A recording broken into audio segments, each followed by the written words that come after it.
My daughter ignored me for 10 years, then showed up and demanded, "Give me the keys to your mansion, Dad. We need them." I quietly nodded and let her move in. She imagined a luxurious life in my home. But when she discovered my hidden surprise inside, she panicked and fell to her knees, realizing her betrayal wouldn't go unpunished. The consequences would be harsh. Before continuing, subscribe to the channel and write in the comments what time it is in your region right now. The morning fog was lifting off the bay when my doorbell rang. March 15th, a Tuesday. I'd been sketching at my drafting table, enjoying retirement's quiet rhythm. At 68, my social calendar consists mainly of grocery deliveries and the occasional accountant visit. Then the intercom crackled. "Dad, it's Helena. Can we come up?" 10 years of silence, and now this. My finger hovered before I pressed the button, releasing the lock.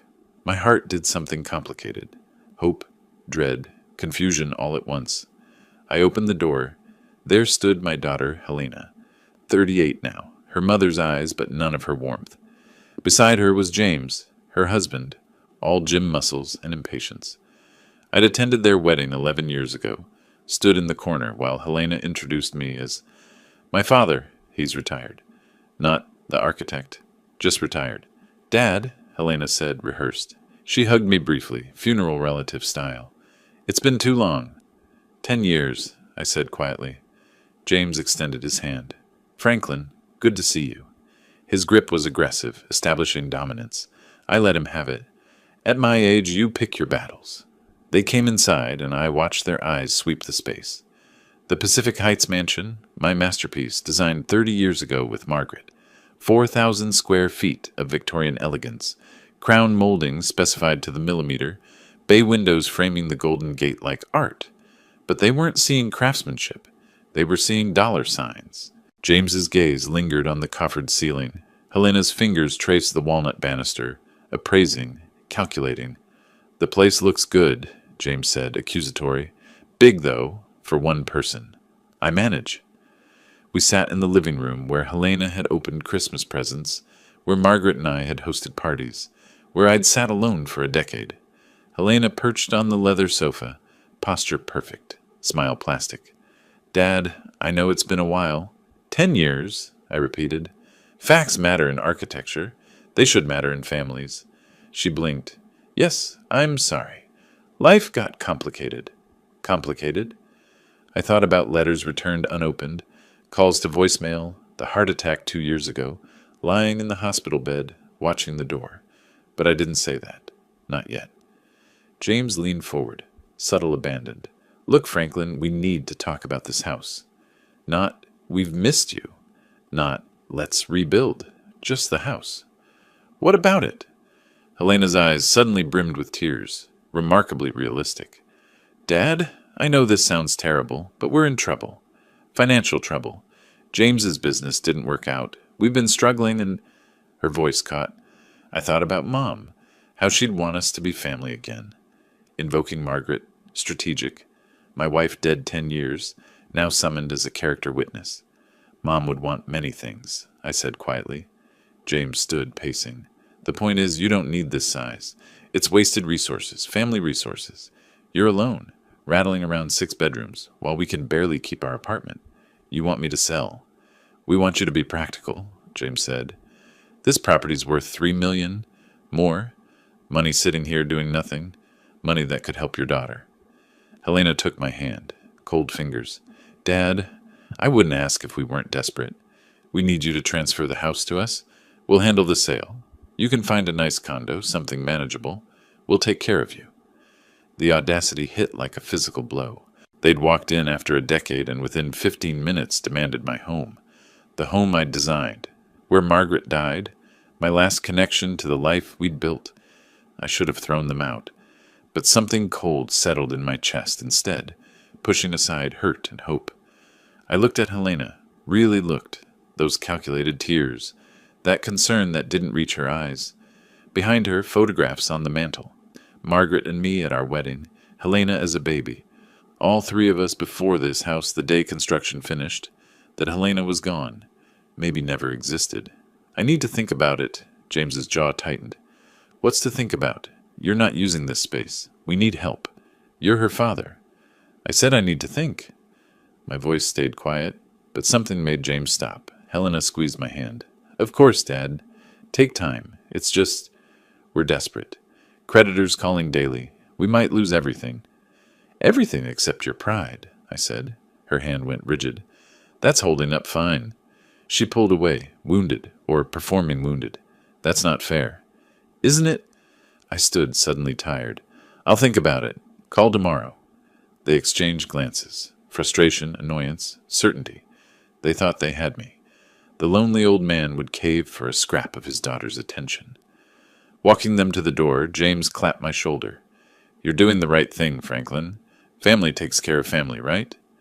Right! I watched from the window as they got into their Tesla, a car they couldn't afford, and pulled away. Helena was on her phone before reaching the corner, already spending my money, probably. I stood there long after they left, fog rolling back in, obscuring the view. The house felt quiet. 10 years of quiet, but this was different. This was the quiet before something breaks, or before someone breaks something. I walked to my study, pulled out a manila folder from my desk. Inside, copies of letters I'd sent Helena over the years. Birthday cards, Christmas cards, the one from the hospital, written with shaking hands. I had a heart attack. I'm okay now. I miss you. She'd never responded. I set the folder aside and picked up my phone. William Clark, a real estate attorney I'd worked with on commercial projects years ago. Good man. Methodical. Creative when needed. 3 rings. William, it's Franklin Preston. I need to discuss something. Have time this week? For you? Of course. What's this about? I looked around my house, at the walls I'd designed, the life I'd built with Margaret, everything Helena wanted to take. Protecting an asset, I said. A very valuable asset. After they left, I poured 2 fingers of whiskey, Macallan 18, the bottle Margaret and I opened on our 40th anniversary, 5 months before the diagnosis.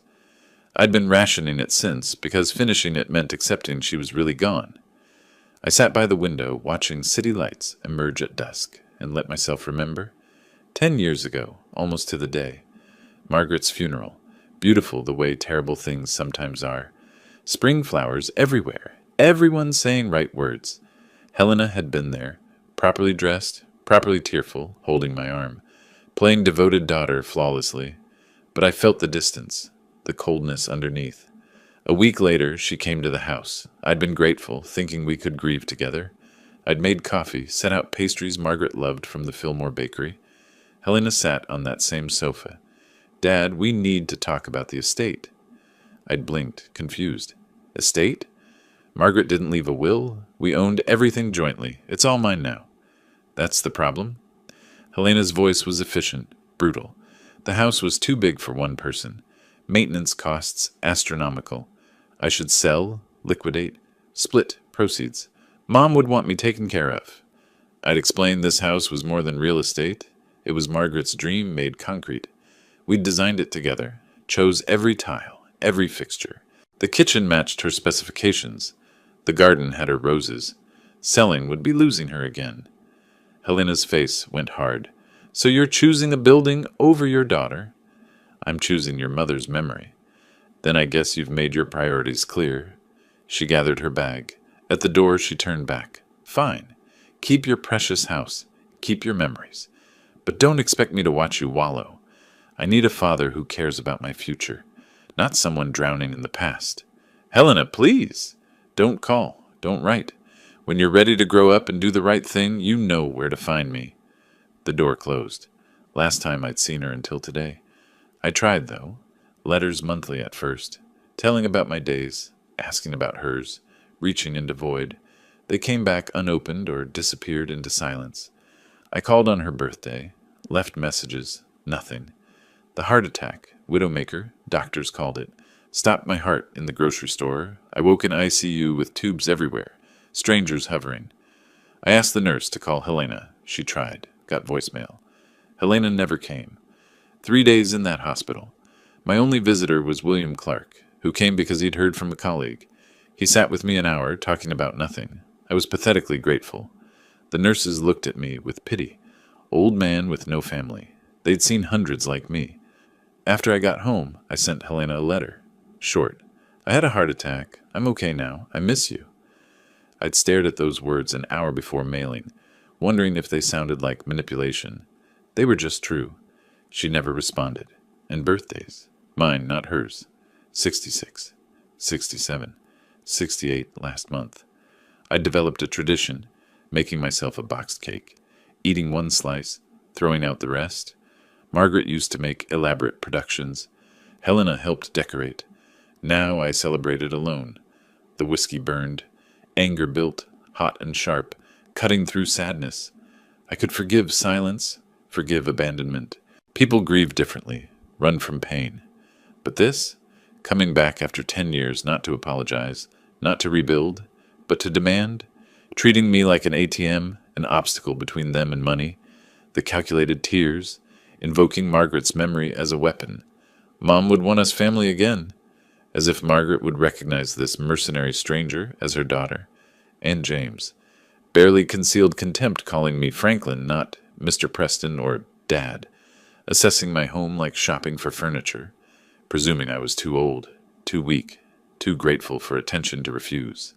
They thought I was desperate, lonely enough to trade dignity for companionship, my home for conditional affection.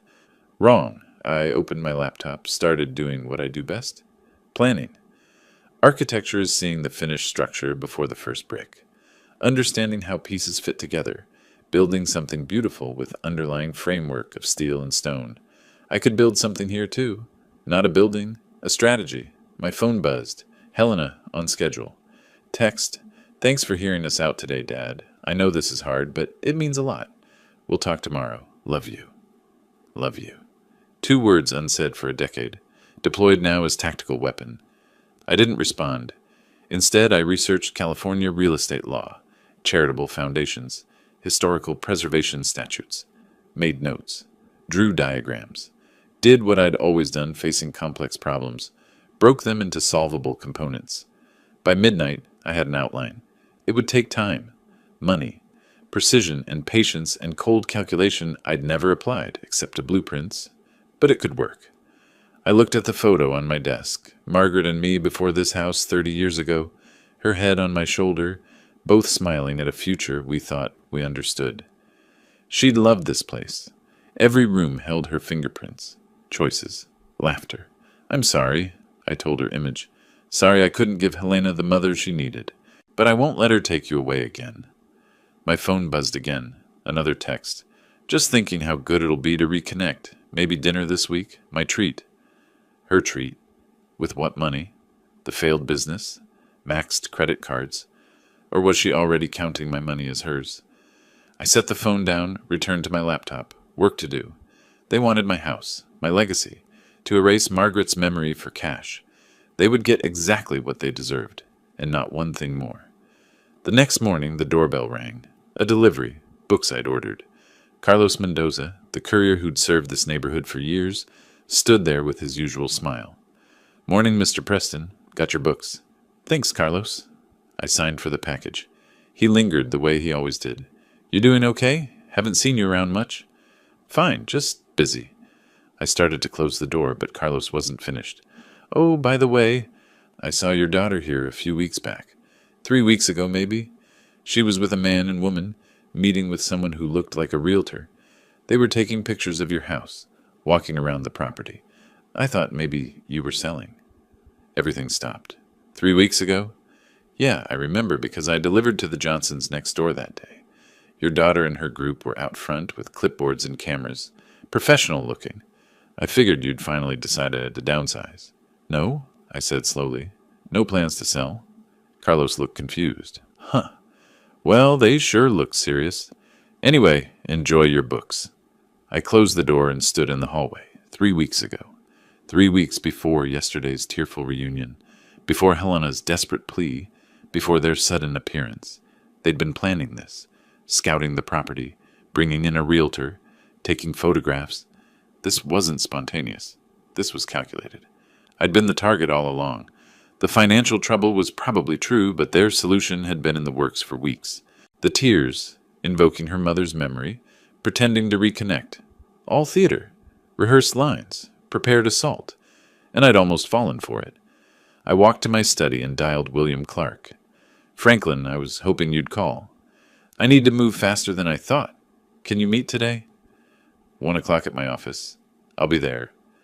I hung up and called a private investigation firm. No personal connections, just professional service. I needed a background check on James Harris. Financial records, business dealings, anything public and legal. How soon? As soon as possible. Money's not an issue. Give me a week, maybe less.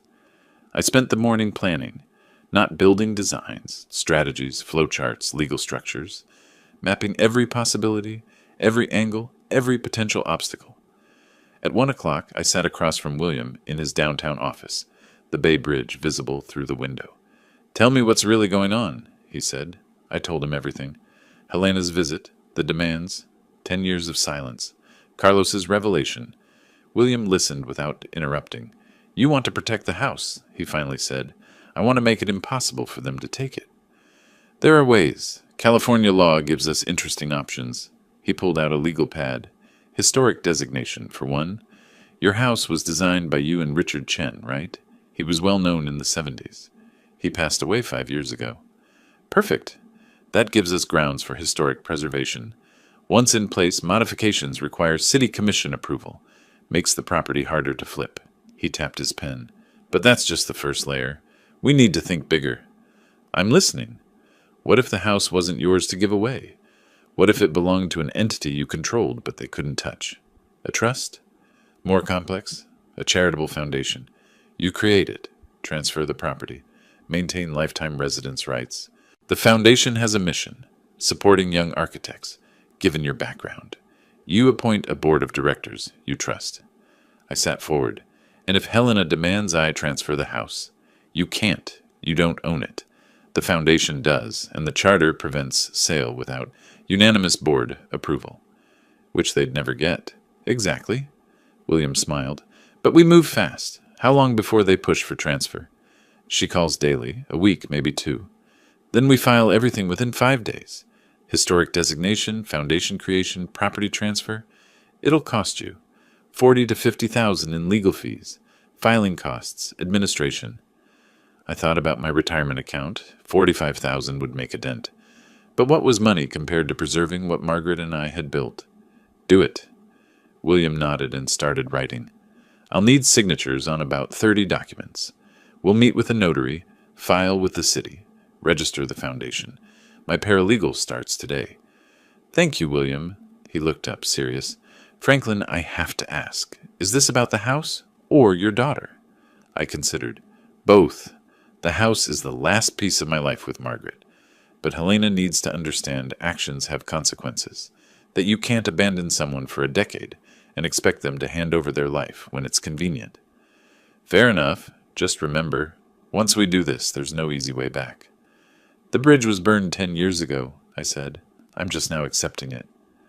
Leaving William's office, my phone buzzed. Helena. Hi, Dad. Just checking in. Have you thought more about our conversation? We're really excited to start fresh. Can we talk this weekend? I stared at the message. Start fresh. As if a decade could be erased with convenient words. I didn't respond. Instead, I drove home, my mind already moving to the next phase. They wanted my house. They thought I was desperate enough for their attention to give them anything. They were about to learn how wrong they were. The investigation report arrived 6 days later in a manila envelope. I read it twice, my coffee going cold. James Harris, 42, owner of Harris Ventures, LLC, filed for bankruptcy 4 months ago. Personal debts totaling over $180,000, mostly gambling losses, casino records, credit card statements, loan applications, all declined. Helena and James had applied for refinancing 3 times in the past year. All rejected. Their Tesla was leased, 2 months behind. Their apartment had an eviction notice filed 30 days ago. They weren't just in trouble. They were drowning, and my house was their life raft. I set the report aside and looked at the garden Margaret had planted. Her roses still bloomed, maintained by the landscaping service I'd kept all these years. I thought about Helena's wedding 11 years ago. I'd paid for half. $25,000 Margaret and I had saved. Helena had been distant even then, introducing me as my father, he's retired, while James worked the room. She'd been embarrassed by me. The successful architect wasn't successful enough for her new life. When Margaret got sick, Helena visited exactly twice. Both times she spent most of the visit on her phone, stepping out for important calls. At the funeral, she cried beautifully, but a week later, demanding I sell the house, those tears had dried fast. Mom would want me taken care of, she'd said. What Margaret would have wanted was for her daughter to have a soul. My phone rang. Helena again. I'd been dodging her calls all week, sending brief texts. Still thinking. Need time. But she was getting impatient. I answered, Dad, finally. I was getting worried. I'm fine, Helena. Just busy. Busy with what? I thought you were retired. An edge had crept into her voice. The performance was slipping. Retirement doesn't mean sitting still. Right. Listen, we need to finalize things. James and I found a nice one-bedroom for you in the Sunset District. Only $3,000 a month. We could help you move this weekend. This weekend? Well, yes. The sooner we get the house transfer done, the sooner we all move forward. You said you'd think about it. It's been a week. I said I needed time, Helena. This is a big decision. Her voice sharpened. It's really not that big, Dad. You're one person in a 6-bedroom house. It's ridiculous. And we're desperate. Don't you care about your daughter? The manipulation, right on schedule. I care very much, I said, which is why I want to be careful. Careful? What's there to be careful about? We're family. You help us, we help you. That's how it works. Is it? Where was the family when I was in the hospital? Silence. Then, that's not fair. We didn't know. I sent you a letter from the hospital. You never responded. She fumbled. Things were complicated. James's business. Of course. Things are always complicated when you need them to be. My voice was ice. Aren't they? Don't start with this. We're here now, trying to reconnect. You're here because you need money. Carlos the courier saw you 3 weeks ago, Helena. You and James and some woman, meeting with a realtor, photographing my house, planning this before you ever knocked on my door. The silence stretched. When she spoke, all pretense was gone. So what if we did? So what if we planned ahead? That doesn't change the fact that you're wasting a valuable asset while your family suffers. You're being selfish. I almost laughed. Selfish? Interesting, coming from you. I don't have time for guilt trips. Are you going to help us or not? Actually, I've been working on that. I've been very busy this week, making arrangements. Her tone shifted, eager. You mean you'll transfer the house? Come by on Saturday, I said. Noon. We'll discuss the details. Really? Dad, Thank you. You won't regret this. No, I said quietly. I don't think I will. I hung up before she could respond. That evening, I met William at his office. He handed me a thick folder of documents. It's done, he said. The Margaret Preston Memorial Foundation is officially registered. Property transfer complete. The house belongs to the foundation, with you retaining lifetime residence. Historic designation filed and pending approval. Given our documentation, it's virtually certain. And the other arrangements?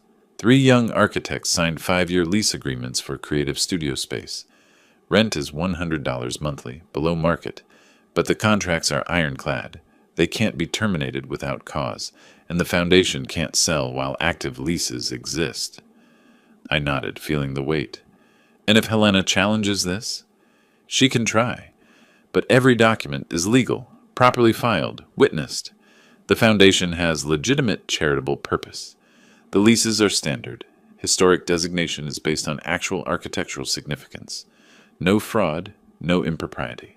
Just very careful estate planning. How much total? William consulted his notes. $44,873.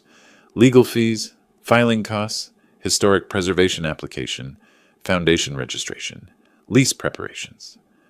Almost $45,000. A significant sum, but I'd spent more on Helena's wedding, and look how that investment paid off. Worth every penny, I said. Saturday approached. I prepared the house carefully. The 3 young architects, all brilliant, all struggling, would move into their studios next month. For now, the rooms sat empty but legally claimed.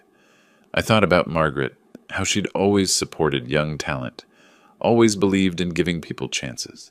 She would have loved this foundation. Helena had learned nothing from her mother. She'd learned to take, to demand, to expect the world to bend to her desires. Saturday would be educational. I made coffee and waited. 11:55. They'd be here soon. James, Helena, probably Dorothy with her legal expertise, coming to collect what they thought was theirs. The doorbell rang at exactly noon. I opened the door and smiled. "Right on time," I said. "Please come in. We have a lot to discuss." They came back on Tuesday, and this time they brought reinforcements. Helena and James arrived at 11 in the morning, but they weren't alone. A woman's voice crackled through my phone speaker before they even rang the doorbell. "Mr. Preston, this is Dorothy Harris, James's sister. I'm on the line to help facilitate today's discussion." I let them in. Dorothy's disembodied voice filled my living room as James set his phone on the coffee table. Speaker mode activated. She had that practiced tone, smooth, professional, faintly condescending, the voice of someone who'd worked in legal offices long enough to think they understood the law. "I want to help make this transition as smooth as possible for everyone," Dorothy said. "I've worked as a legal assistant for 12 years, so I can guide you through the documentation process at no cost. Consider it a family favor." "How generous," I said. Helena shot me a warning look. "Dad, Dorothy's trying to help. We all are." James leaned back on my sofa, Margaret's sofa, like he already owned it. "Look, Franklin, let's cut to the chase. You've had 2 weeks to think. We need an answer. Are you going to do the right thing here, or are we going to have a problem?" "The right thing," I repeated. Interesting phrase. "Don't start with the guilt trip," Helena said, her voice sharp. "We're in crisis mode here. Our apartment's being foreclosed on. James's business collapsed. We need help, and you're sitting here in 6,000 square feet, like some kind of—" She caught herself, softened her tone. "Look, we're not asking you to give us the house. We're asking you to be practical. Downsize. Let us handle the property. Everyone wins." "Everyone," I said quietly. James stood up, started pacing. The aggression was building, the pretense crumbling. "Listen, old man, you're rotting in this place alone. It's pathetic. We could turn this into something, a real family home. The grandkids could visit, run around in the backyard." "Grandkids?" I looked at Helena. "The ones I've never met? Do they even know I exist?" Helena's face flushed. "That's not— Dad, you're making this harder than it needs to be." "Am I?" I stood up, walked to the window. "Let me ask you something, Helena. When exactly did you plan this little intervention? Was it before or after you had a realtor photograph my house 3 weeks ago?" The silence was beautiful. Dorothy's voice cut through it, sharp now. "Mr. Preston, I don't know what you think you know, but I know my daughter hasn't spoken to me in 10 years. I know she didn't come when I was in the hospital. I know she's here now because she needs money, not because she missed me." I turned to face them. "And I know she's been planning this for weeks, if not months. So let's stop pretending this is about family." James's jaw clenched. "You self-righteous—" "Careful," I said softly. "You're in my house." Helena stood up, tears in her eyes. Real or performed, I couldn't tell anymore. "Fine. You want the truth? Yes, we're desperate. Yes, we planned ahead. Yes, we need this house. But that doesn't change the fact that you're our family, and family helps each other. Mom would have wanted—" "Don't." My voice was ice. "Don't you dare tell me what your mother would have wanted. You weren't there when she died. You weren't there when she needed you. Don't use her memory as a weapon now." The tears dried up fast. Helena's expression hardened. "So that's a no, then? You're going to let your own daughter become homeless out of spite?" I looked at her for a long moment, at this stranger wearing my daughter's face, speaking my daughter's words, but containing none of the person I'd raised. "No," I said finally. "I'm going to give you exactly 1 week." James perked up. "To transfer the house? To find somewhere else to live? Because in 1 week I'm signing the deed over, and after that, this situation becomes significantly more complicated." Helena's eyes lit up with triumph. "Dad, thank you. You won't regret this." "I already do," I said. "But a week gives you time to pack your things, find a rental, get your affairs in order." Dorothy's voice came through the speaker, cautious now. "Mr. Preston, we should discuss the transfer documents. I can prepare everything. Make sure it's all legal and binding. I have my own attorney, I said. William Clark. He'll handle the paperwork. But I can save you the expense. I said no, Dorothy. Thank you for the offer. They left 20 minutes later, practically floating. I watched from the window as they climbed into their Tesla, already celebrating.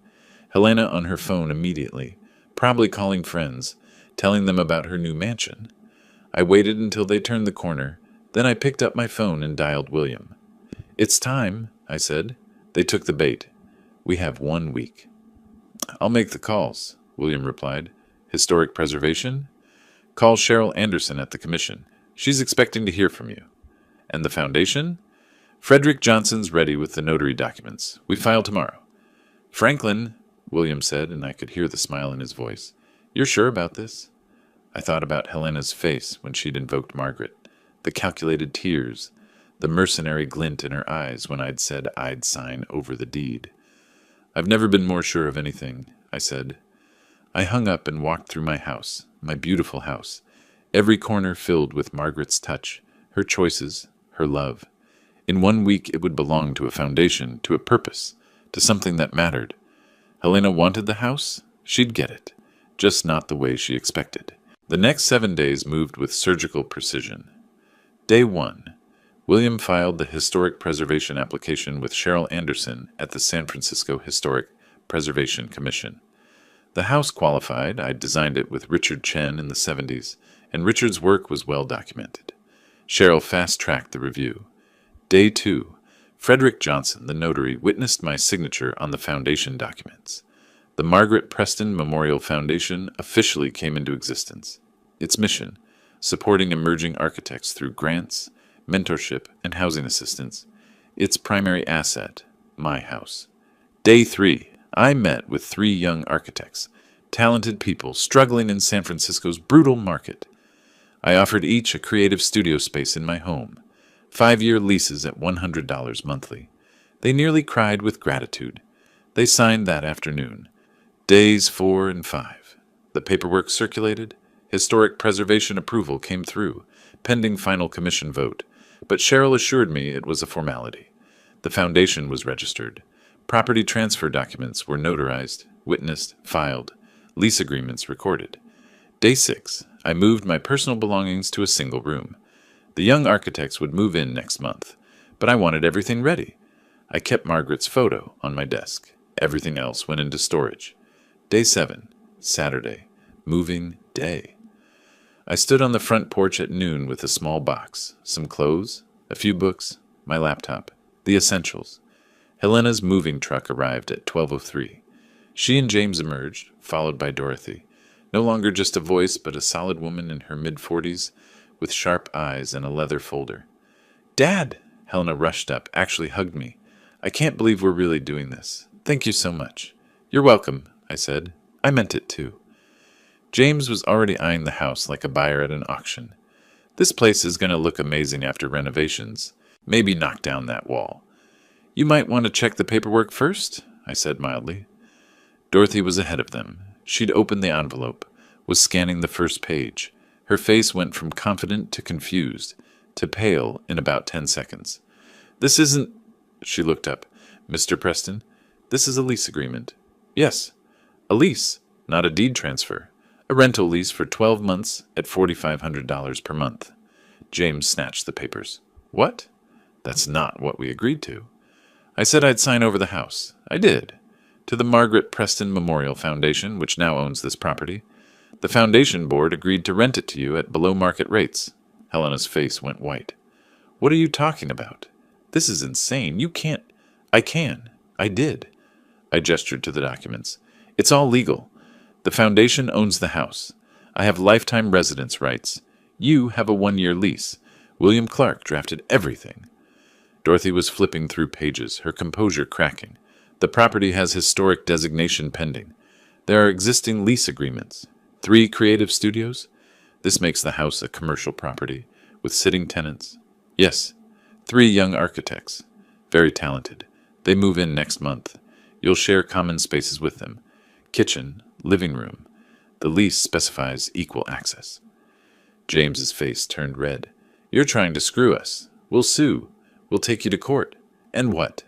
Everything's legal. Everything's documented. The foundation is registered. Historic designation approved.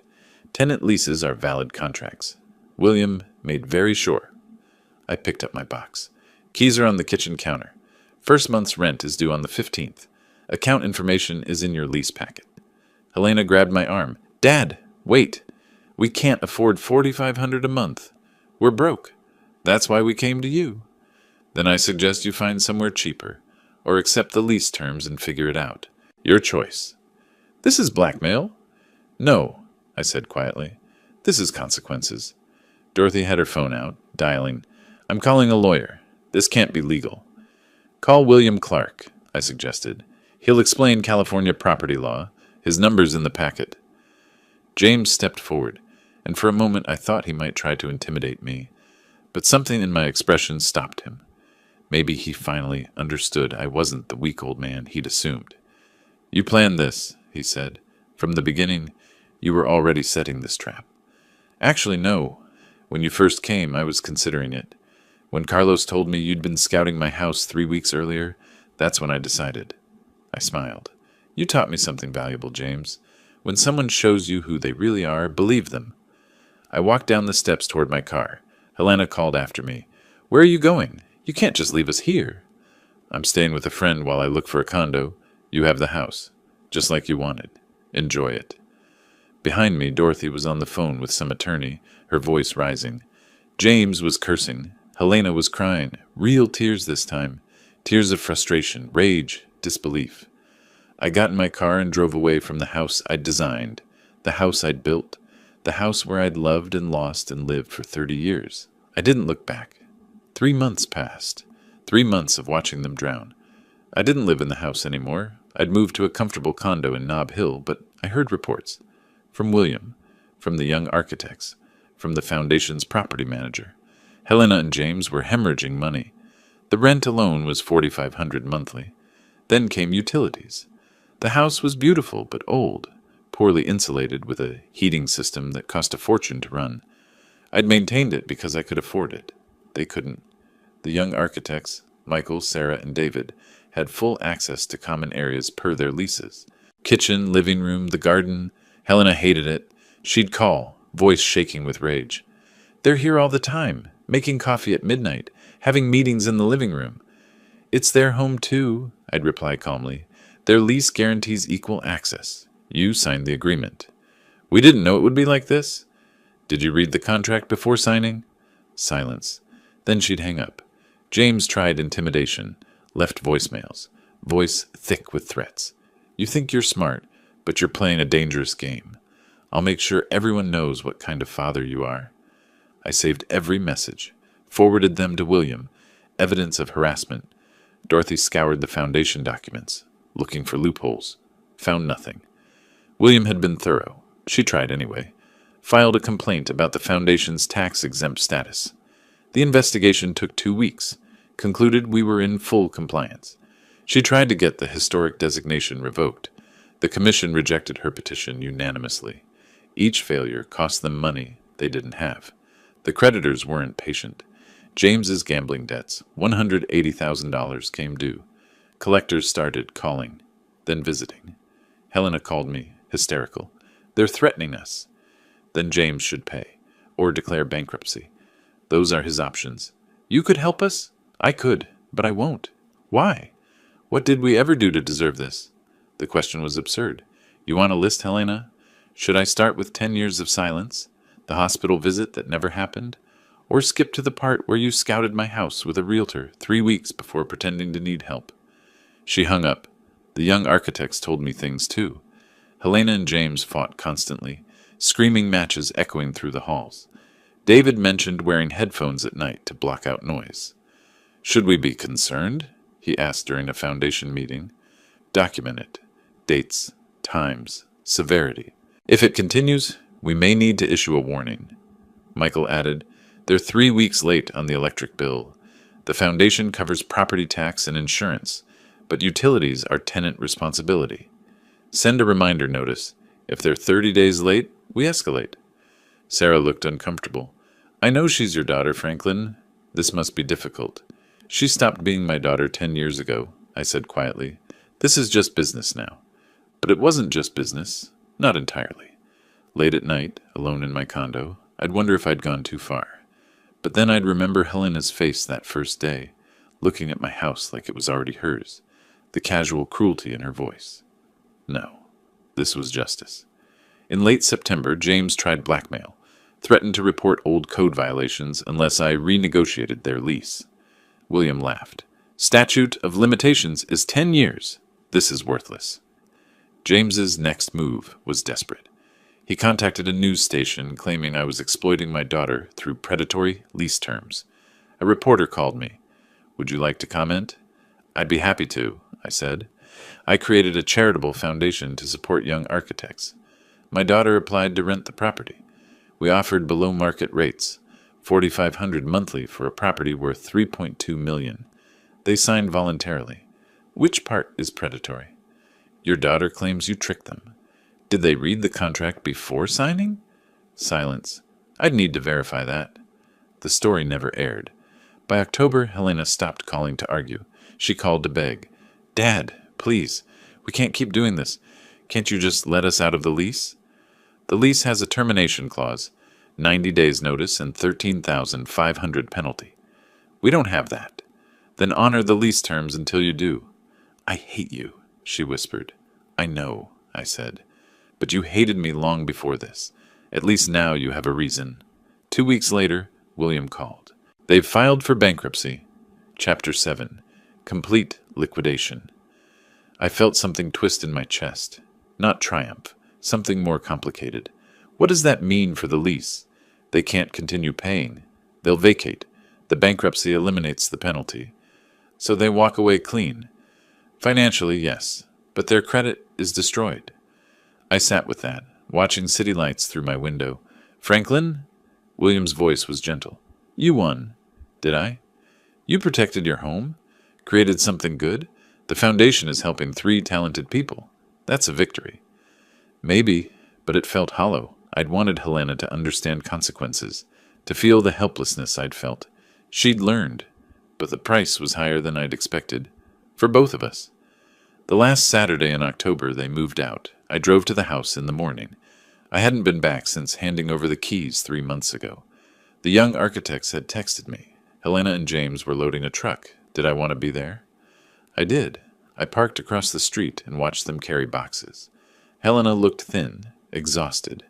James moved with the defeated slouch of a man who'd lost everything. Dorothy was there too, directing the movers with grim efficiency. I waited until the truck was almost loaded. Then I got out of my car and walked across the street. Helena saw me first. Her face crumpled. Come to gloat? James said. His voice was hoarse, empty of its usual aggression. No, I said. I came to say goodbye. Helena laughed, but it was broken, edged with hysteria. Goodbye? After everything you've done to us? After everything I've done? I kept my voice level. Let's be clear about what happened here. You disappeared from my life for 10 years. You ignored every letter, every call. You didn't come when I was in the hospital. You came back only when you needed money. You scouted my house with a realtor before ever knocking on my door. You planned to take everything I had left. We were desperate, Helena's voice cracked. James's business failed. We lost everything. We needed help. You needed money, I corrected. Not help. Not family. Money. And you were willing to take it by manipulation and lies. She was crying now. Real tears, finally. Not the calculated performance from 3 months ago. How could you do this? I'm your daughter. I looked at her for a long moment, at this stranger who'd once been my little girl. You know what the worst part is? Not that you disappeared for 10 years. Not that you didn't visit when I was sick. The worst part is that when you finally came back, you didn't ask how I was. You didn't ask if I was happy, if I was lonely, if I needed anything. You walked into my home and saw dollar signs. That's when I knew you weren't my daughter anymore. You were just someone who wanted something I had. James stepped forward, but there was no threat in it, just exhaustion. So this was revenge? Destroying our lives to teach us a lesson? No, I said quietly. This was consequence. You wanted to treat my home as an asset to be exploited. I treated it as an asset to be protected. The foundation, the leases, the historic designation. All of it was legal. All of it was fair. You had every opportunity to walk away. You chose to stay and fight. You lost. Dorothy, who'd been silent until now, spoke up. What about the bankruptcy penalty? The 13,000? The bankruptcy eliminates it, I said. You don't owe anything. Helena's face showed confusion. Why? Why would you let that go? Because despite everything, I'm not cruel. I looked at Helena. I just stopped being convenient. There was a long silence. The movers were watching, uncomfortable witnesses to a family falling apart. Finally, Helena whispered, What happens to the house now? The foundation will continue to use it as it was intended. 3 young architects will live and work here, developing their skills. Eventually, we'll expand the program. More studios, more residents. The Margaret Preston Memorial Foundation will help talented people who need support. Mom, Helena's voice broke. You named it after Mom. She always believed in supporting young talent, in giving people chances. I paused. She would have been disappointed in what you've become, but she would have loved what the foundation is doing. Helena's tears fell faster. I'm sorry. I'm so sorry. I know, I said, and I meant it. I could see it in her face. Genuine remorse, finally breaking through the entitlement and greed. But some things, once broken, can't be repaired. But sorry doesn't change what you did. It doesn't erase 10 years of silence. It doesn't rebuild trust that was destroyed. James pulled at Helena's arm. Come on, we need to finish loading. Wait, Helena said. She looked at me, desperation in her eyes. Is there any way, could we ever? No, I said gently. We can't. But I'm your daughter. You were my daughter. Now you're just someone I used to know. She flinched like I'd struck her. Dorothy guided Helena toward the truck. As they walked away, Helena turned back one more time. I really am sorry, Dad. I believe you, I said, but some lessons come too late. I watched them drive away, watched the moving truck turn the corner and disappear. Then I walked up to my house, the foundation's house, and went inside. The 3 young architects were in the kitchen making lunch. They looked up as I entered. Everything okay? Michael asked. Yes, I said. Everything's fine. Sarah gestured to the stove. We're making pasta. Want some? I smiled. I'd like that. We ate together, talking about their projects, their challenges, their dreams. The house was full of life again, not the life I'd imagined when I designed it 30 years ago, not the family legacy I'd hoped to create, but something good, nonetheless. Later, standing in the garden Margaret had planted, I thought about Helena's final words, the apology, the regret. Was I cruel for not accepting it, for not offering forgiveness? Maybe, but forgiveness requires trust, and trust requires honesty. Helena had shown me who she really was. She'd proven that her love was conditional, transactional, easily discarded when inconvenient. I'd simply stopped pretending otherwise. The sun was setting over the bay, painting the sky in shades of orange and gold. Inside, I could hear the young architects laughing about something. Michael was playing music. Sarah was showing David her latest designs. The house was alive, filled with purpose, with possibility, and I was free. Free from the hope that had kept me waiting for a daughter who would never return. Free from the pain of loving someone who saw me as nothing more than a means to an end. Helena had taught me a hard lesson. Love can't be bought with money, but it can be lost through greed. And once lost, it can never truly be reclaimed. If you like this story, please like this video, subscribe to the channel, and share your impressions of this story in the comments. To listen to the next story, click on the box on the left. Thank you for watching.